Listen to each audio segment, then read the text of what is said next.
নমস্কার বন্ধুরা, আজ একটা কথা আপনাদের সাথে শেয়ার করব বলে ভিডিওটা বানিয়েছি। জানি না আপনাদের সাথেও এই ঘটনা ঘটে কিনা।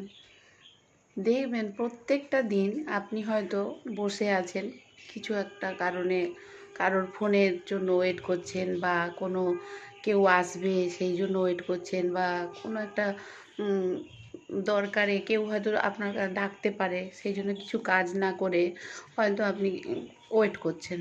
দেখবেন তখন কিন্তু কেউ আপনাকে ফোনও করবে না, আসবেও না, কিছুই না।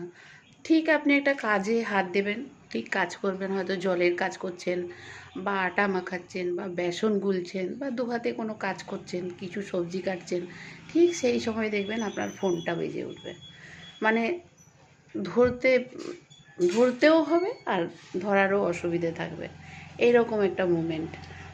তারপর হয়তো আপনি ওয়েট করছেন যে এবার ওয়াশরুমে ঢুকবো, কিছুটা সময় ওয়েট করে নিই, কাজের মাসি আসবে, বা দুধওয়ালা আসবে, বা উম, কিছু আপনার পার্সেল আছে, আসবে। দেখবেন সেই সময় কেউ আসছে না, ঠিক ওয়াশরুমে ঢুকবেন আপনি, তারপরেই কলিং বেলটা বুঝে উঠবে। এই রকম নিত্য নৈমিত্তিক ঘটনা আমার সাথে ঘটে। বন্ধু, আপনাদের সাথেও কি এই ঘটনা হয়?